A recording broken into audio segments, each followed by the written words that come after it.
Autorizada a cobrança do pênalti.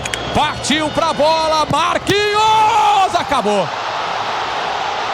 O sonho do Hexa está adiado.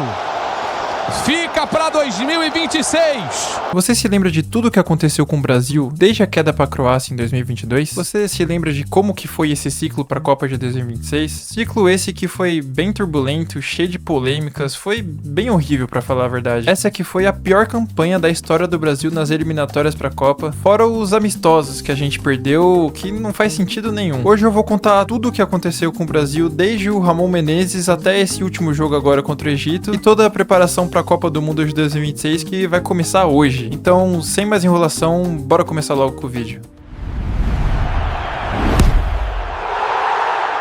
Logo depois da eliminação no Catar, a seleção ficou sem técnico, porque o Tite já tinha confirmado que mesmo se ganhasse ou não, aquela seria a última Copa dele pelo Brasil, aquele seria o último ano dele pelo Brasil. Então foi aí que o Ramon Menezes subiu para a seleção principal. Em março de 2023 foi a estreia dele, uma derrota por 2-1 para a seleção do Marrocos. Meses depois tiveram outros 2 jogos contra a seleção do Guiné e de Senegal, onde a gente ganhou do Guiné e perdeu para Senegal. E nessa época a CBF já dava como certa a contratação de Carlo Ancelotti, mas isso ficou só na promessa mesmo. Então a gente precisava de um treinador à altura da seleção brasileira. E na época o nome mais certo era o do Fernando Diniz. Mas para que ele pudesse treinar a seleção, ele ia ter que dividir o tempo dele entre treinar o Fluminense e olhar os jogadores brasileiros do mundo inteiro. Mas apesar de tudo, a sua estreia foi bem boa, para falar a verdade. Contra a Bolívia nas eliminatórias, a gente ganhou de 5-1. Jogo esse em que o Neymar fez 2 gols e se tornou de forma isolada o maior artilheiro da história da seleção brasileira. E logo depois a gente jogou contra o Peru e também ganhou, mas aí a vida não é um morango, né? Nos próximos 3 jogos teve um empate com a Venezuela, perdeu pro Uruguai lá no Centenário e também perdemos pra Colômbia. E pra piorar, no jogo contra o Uruguai, o Neymar rompeu o ligamento cruzado do joelho. Essa que é a pior lesão que um jogador de futebol pode sofrer na carreira. Até que em novembro de 2023 veio o fatídico jogo contra a Argentina lá no Maracanã. Mas antes mesmo da bola rolar, já teve briga na arquibancada e o jogo atrasou pra caramba. E num jogo terrível da seleção brasileira, onde teve até treta do Rodrigo com o Messi, a Argentina derrotou o Brasil por 1-0. Em janeiro de 2024, a CBF tomou uma decisão. Demitiu o Fernando Diniz e foi atrás de outro técnico brasileiro que tava mandando muito bem por clubes. E esse técnico foi o Dorival Júnior. Então em março de 2024, Brasil e Inglaterra se enfrentaram lá em Wembley. Vocês lembram muito bem desse jogo, né? 1-0, o golzinho do Endrick, foi muito foda. Ele não tava nem aí pra pressão, ele não sente pressão. E logo depois um empate com a Espanha, que na época já era uma das seleções mais fortes do mundo, que também teve gol do Endrick. Então, depois desses 2 amistosos, muita gente ficou esperançosa de novo e lá foi o Dorival Júnior na coletiva de imprensa e... Eu não tenho dúvidas, nós estaremos presentes novamente numa decisão de Copa. O cara vai lá e garante que o Brasil vai estar numa final de Copa do Mundo. Agora eu quero ver que porra que vai acontecer com essa seleção. Se você quer chegar na final da Copa do Mundo, você tem que no mínimo ganhar a Copa América. Então ainda bem que em 2024 tinha uma Copa América aí pra testar se o Dorival tava mesmo falando a verdade que o Brasil ia chegar na final da Copa do Mundo. Logo na fase de grupos, ele já não convenceu ninguém. O Brasil passou em segundo num grupo em que tinha Costa Rica, Paraguai e Colômbia. Mas o pior ainda tava por vir. Logo nas quartas de final, o Brasil empata em 0-0 com o Uruguai e perde nos pênaltis. Mais uma vez o Brasil caindo numas quartas de final, só que não da Copa do Mundo, na Copa América, o que é muito pior. Mas o Dorival seguiu no comando e continuou bem bosta a seleção. O Brasil ficava oscilando entre 4º e 5º lugar das eliminatórias, o que é bem ruim pra gente. E aí que no dia 25 de março de 2025 veio o jogo Brasil e Argentina lá em Buenos Aires. Um jogo onde todo mundo lembra da fala do Rafinha. Porrada neles, foda-se.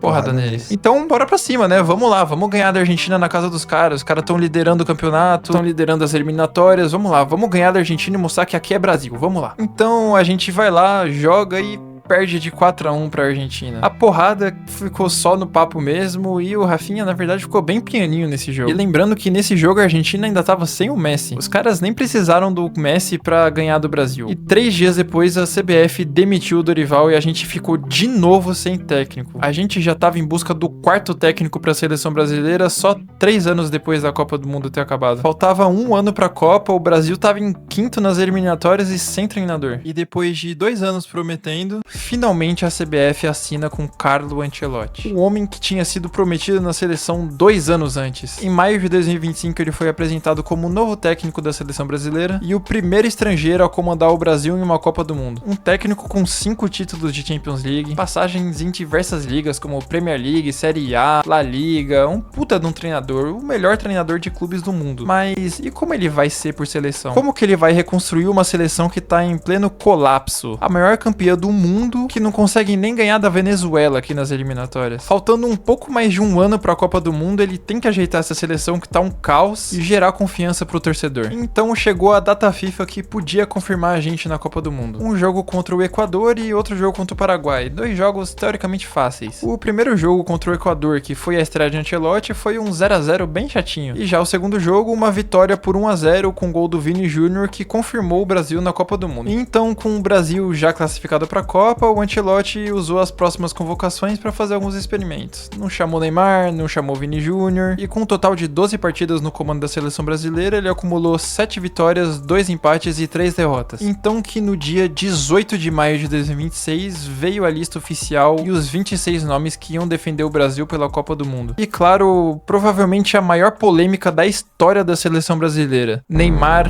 Júnior. Chama ou não chama Neymar? Ah, o Neymar tá aposentado, não consegue nem jogar contra o Recoleta lá no Santos, não consegue fazer 3 jogos seguidos, não joga em gramado sintético, briga com o torcedor. E por outro lado, o maior artilheiro da história da seleção brasileira, o batedor oficial de pênalti, que a gente precisa de um batedor de pênalti, a gente viu que na última Copa a gente foi eliminado nos pênaltis. Mesmo que ele não esteja 100%, ele ainda é o Neymar Júnior, ele ainda tem muito nome e ele consegue resolver um jogo em uma bola. Mas todo mundo só queria saber se o Neymar ia ou não pra Copa. Mas antes da gente ficar sabendo isso, teve outra surpresa muito boa. Ele chamou o Endrick. Ancelotti, que há pouco tempo havia falado em que o Endrick era um jogador pra próxima Copa do Mundo. Ele ainda não tava preparado. Eu não sei muito bem o que ele quis dizer com isso, mas deu a entender que ele não ia convocar. Mas que bom que ele convocou e todo mundo que tava lá na hora explodiu de alegria. E foi uma grata surpresa. Assim também como o Ryan, outro jogador que muita gente defendia na seleção brasileira, defendia que ele devia ir pra Copa do Mundo, porque a gente precisa de talentos jovens, esses moleque que pode pegar a bola do nada, driblar 3 jogadores e fazer o gol. Então foi outra boa surpresa, mas nenhum jogador arrancou tanto grito quanto o Neymar. Na hora que ele disse o nome do Neymar Júnior, até parou, virou notícia no mundo todo, o vídeo do Neymar chorando repercutiu, mas mesmo com essa alegria, a seleção ainda teve bastante baixa pra essa Copa do Mundo. Estevão e Militão, que com certeza seriam titulares na seleção, e o Rodrigo, que eu não tenho certeza se seria titular, mas que seria um puta de um jogador que o Ancelotti conhece bem, já foram campeões da Champions juntos, e é um puta de um jogador. Eu adoro o Rodrigo, eu acho que ele faz muita falta na seleção. E agora, recentemente também, o Wesley acabou sendo cortado devido à lesão, e o Ederson, meio campista, acabou sendo chamado no lugar. Não sei muito o que pensar sobre isso, não sei se o Ederson joga de lateral, vi gente falando que sim, vi gente falando que não, mas é isso, né? A gente tem Danilo e Banes pra jogar na lateral direita e mais um volante na seleção agora. Outra baita surpresa na convocação do Ancelotti foi o goleiro Everton. Ele mesmo que o diga, né? Que ficou bem surpreso com isso. O cara até desmaiou depois de ter sido convocado. Foi sensacional esse vídeo aí. E é isso, né? Depois da convocação tiveram 2 amistosos contra o Panamá e o Egito. Eu acho que essa escalação de 4-2-4 do Ancelotti não tem porra nenhuma a ver. Que o Brasil tem que jogar 4-3-3 com 2 volantes e um camisa 10 e tem que ser Casemiro, Bruno Guimarães e Paquetá de 10. Mas eu tô confiante. Eu acho que pelo menos uma semifinal aí o Brasil belisca, viu? Então é isso. Bora se arrumar que hoje é dia de jogo. Bora pro barzinho aí torcer pelo Brasil. Bora assistir o jogo com a namorada, com a mãe, com o amigo. E vamos pra cima do Hexa. É isso, Brasil. É nóis. Tamo junto. Falou.